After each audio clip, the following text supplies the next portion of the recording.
Okay, so we're going to do something a little bit different, but kind of the same in today's video. Two things have happened over the last week in this week's recap of the market in Toronto, and we've been calling it, and it's happened. What are they? Well, we're going to look at to see what those two things are right after this intro.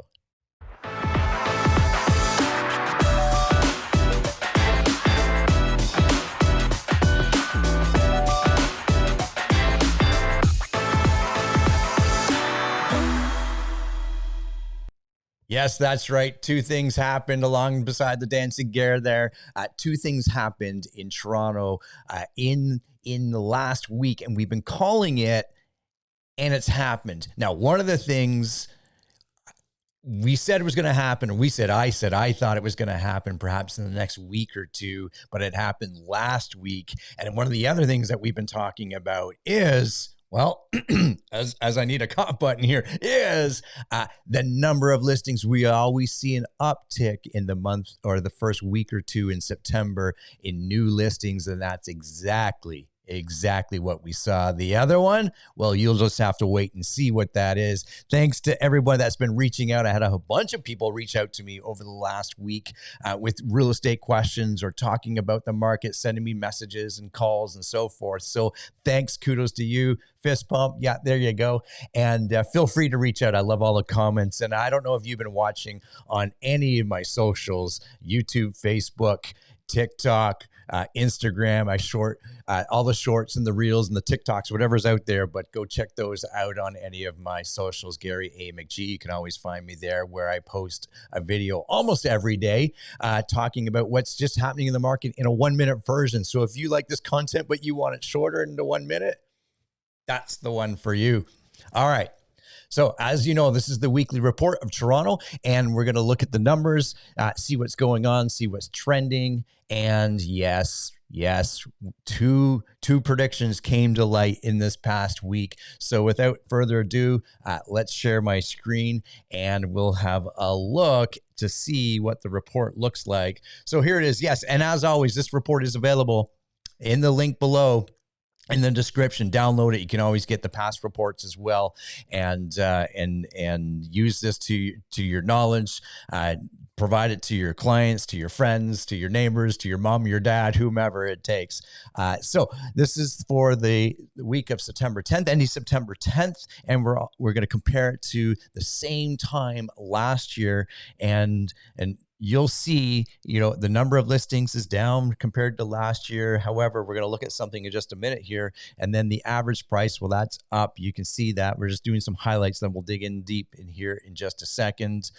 Total sales, yeah, we know that's down. That's been down since probably March of this year. And here we go. Look at this. We've been talking about this. The average price is the first time it's down compared to the same time last year. We're going to talk about that now. It's down ever so slightly, but we've been talking about it. We're predicting it, and there it happens. It's finally happened. We knew it would cross at some point, and there you go. Okay, so let's kind of dig into this a little bit deeper.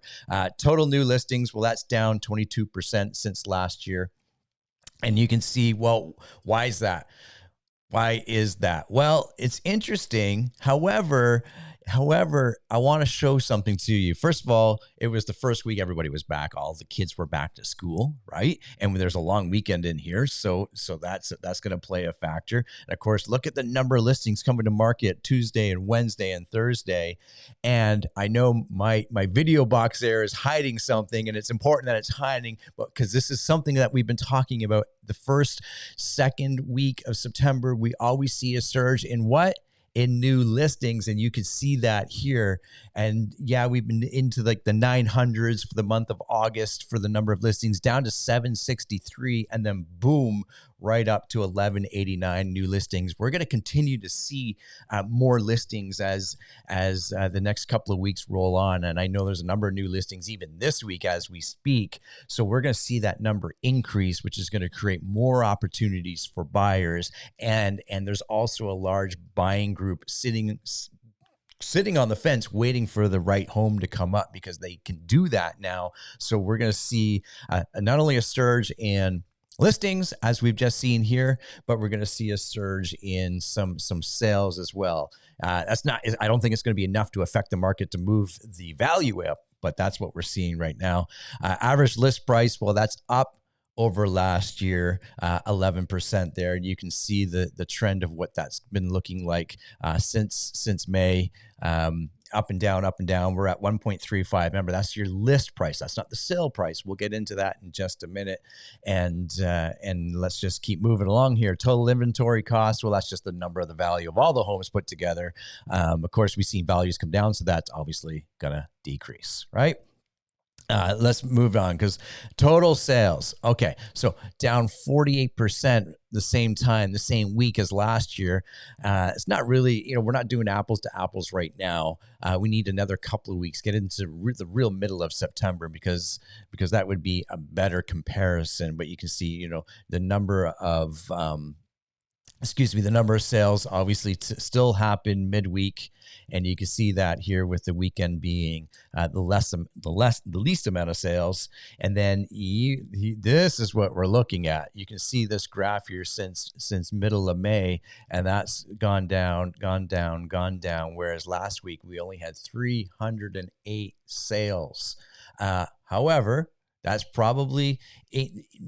right on script, as I like saying, because long weekend, everyone's coming back to school with other things on mind. Like they're not looking at purchasing or firming up on a house. They're making sure their families are getting back into the swing of things, into the groove of things of school and the like. So that's a big piece of that. Now the next one is the sales, is the average sale price. So look at this. This is the first time we've seen it down only 1.64%. So yes, it is down compared to last year, and you can see where that number is. We started at 1.23, and now we're down at 1.5. You can see that here. We knew it was going to happen. We knew that it was going to cross at some point, and it's finally happened. So there you have it. We've been talking about it. So September 10th was the week that it happened. And I thought it was going to happen around the 17th to the 24th. But there you have it. Now, it'll be interesting to see as we have more listings come up and more buyers, what happens there. Of course, we've got other pressures on us like the interest rate and another perhaps interest rate hike coming at the next announcement. So we'll see what that looks like. Average list to sale ratio. Well, this is, the price that we list a home for and what does it sell for. So that's down ever so slightly from last year. But we're still hovering at, let's call it 99, 100% basically.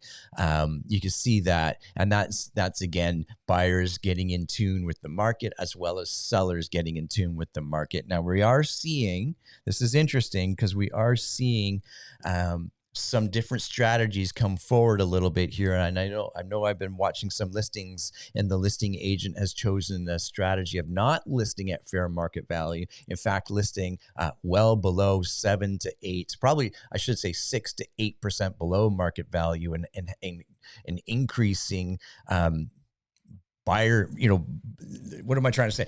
Increasing the number of buyers coming through that home because of where the pricing is, and creating a stir and creating an excitement around that listing. And of course, the home's selling for over asking. Now, if you've been following in some of my other videos and my shorts that I posted last week, you'll know that I was involved in a multiple offer on the buyer case just this last week. And we chose not to go over asking with our improved offer, you might say. Yet we still got the property. So, when you do your homework and as a buyer, you submit the offer based on fair market value, then you feel really comfortable about your offer, whether you get it or you don't get it. That's the coaching as a buyer's agent that you want to be receiving. And of course, we got it right at the asking price. And when we did our homework, we felt that this is a good fair market value purchase. Yes, of course, we would like to buy lower than that, but we weren't willing to go above that number. And yet, lo and behold, we were able to acquire that property. So you don't always have to go way above asking if you're in multiple offers. It really comes down to the specific situation. And of course, the homework that you and the buyer's agent are doing. Average days on market. So this is something else. Of course, course, we're seeing an increase here, and you can see that since May, this is doubled in time. Almost, yeah, we'll call it exactly double in time on how long homes are staying on the market. And I actually said over the next several weeks, we're going to see this increase drastically because we're seeing a lot of new inventory come to market, and it's just balancing out a little bit. So numbers would say, obviously, we're at 27 days on market, finishing September 10th there. My prediction is by the end of September, we're going to be closer to about 35 days. And as we get into October, we're going to be at about 45 days. And a balanced market is really at about 3 months worth of inventory. So you could say it'll take, at this moment, 27 days for all of the inventory to sell out if nothing new came on the market. That's how we read that. The last page here is the total sales volume. Well, that's just the number of all the homes and what they sold for. That's the total sales volume. So obviously, if we've had less sales, that number is going to decrease. As prices decrease, that's going to decrease as well. Again, 9-page report. Please feel free to, here's the button I'm looking for. Feel free to download the report, use it to educate yourself, send it to friends, family, clients, your dog, I don't care. Send it where whoever needs something like this. And if you're looking for something specific, I know we keep doing to Toronto, but if you want the Durham region, or the Peel region, or York region, or something specific like the city of Aurora, let me know. I can pull that report out for you and put it together and send it off to you. I'm always happy to do that. So that's the report. And so what are we seeing? We've talked about 2 predictions that came to light this past week, that when the valuations crossed, they dipped below where they were last year. We talked about that. We also talked about it happened a little sooner than what we thought, the surge of listings. And we always know that's going to happen in the month of September. Cool. So I don't know if you also know this, but I've launched a podcast, a video podcast. So you can obviously watch it here on YouTube, or download and listen to the audio version on Spotify or iTunes. And I talk about just, my wealth. I call it wealth of knowledge. So usually it's useless information and stories and fun stories that I'm just sharing in 10 minutes or less on a podcast format. And the last one I talked about was, what did I talk about? How I bought my first house with zero of my own cash in my pocket. And I've also, the most recent episode I just put out is what happens when you have a tree right in the middle of a lot line. One neighbor wants to remove it because they're putting a pool in, and the other neighbor says no. So what happens? Go listen to that.